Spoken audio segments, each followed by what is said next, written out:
ఇప్పుడు భగవంతుడు సర్వాంతర్యామి అయినప్పుడు మనము కేవలం గుడికే వెళ్ళి ఎందుకు ఆరాధన చేయాలి?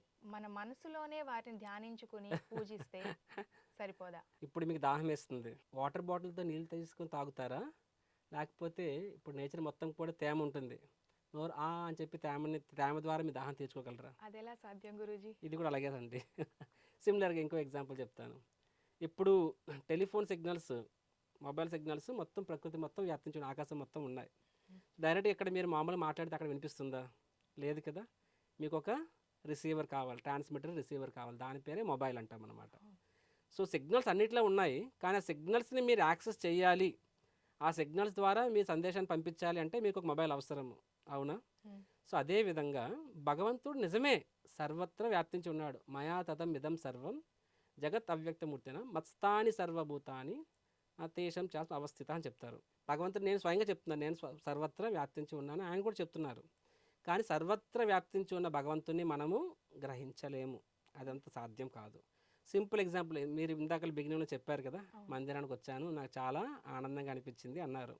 అంటే మందిరానికి వచ్చినప్పుడు మీకు వైబ్స్ ఎలా అనిపించాయి? ఒక డివైన్ వైబ్స్ వచ్చి ఉంటాయి, కరెక్ట్, రైట్? ఒక మనసు ప్రశాంతంగా అనిపిస్తుంటుంది, చాలా ఆనందంగా అనిపిస్తుంది, ఒక పాజిటివ్ మూడ్ వస్తుంది, అవునా కాదండి? సో భగవంతుని గుర్తుకొస్తాడు, భగవంతుని ప్రార్థించాలనిపిస్తుంది, అవునా?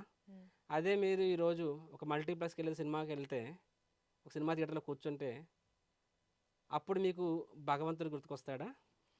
భగవంతుని ప్రార్థించాలనిపిస్తుందా? లేదు. ఆర్ ఒక లిక్కర్ షాప్లో ఎవరైనా వెళ్ళి అక్కడ ఇప్పుడు భగవంతుని ప్రార్థించాలి, భగవంతుడు అంతా ఉన్నాడు, లిక్కర్ షాప్లో లేడు, అక్కడ కూడా ఉంటాడు భగవంతుడు, సినిమా హాల్లో లేడు, అక్కడ ఉంటాడు, అక్కడికి వెళ్ళి మీరు భగవంతుని చూడగలరా? అక్కడ వెళ్ళి భగవంతుని ఫీల్ అవ్వగలరా? భగవంతుని ప్రార్థించాలని మనసు వస్తుందా? మనోచింతన మారిపోతుంది కదా.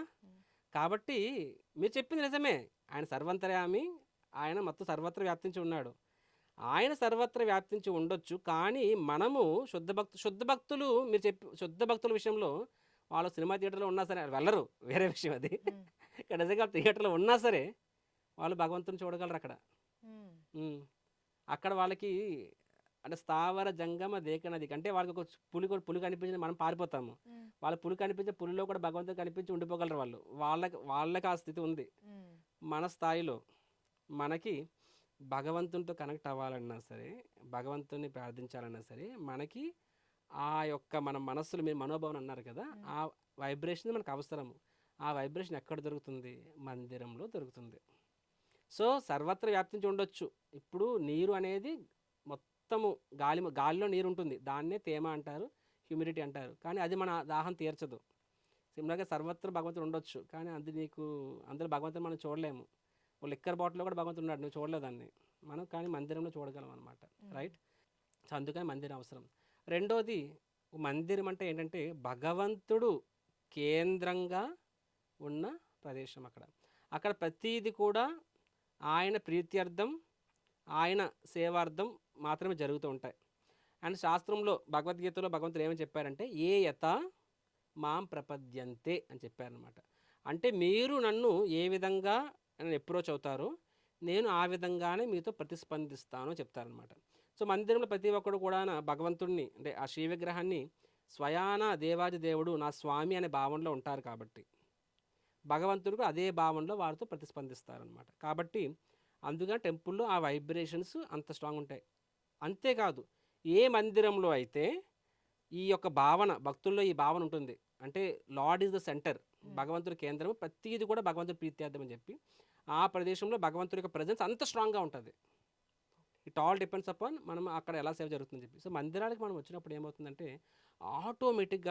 ఆటోమేటిక్గానే మనలో ఆ స్వార్థ భావం వెళ్ళిపోతుంది, భగవంతుడు అట్లా ఆ ప్రేమ భావము, ఆ నిస్వార్థ భావం ఆటోమేటిక్గా ఏర్పడుతుంది.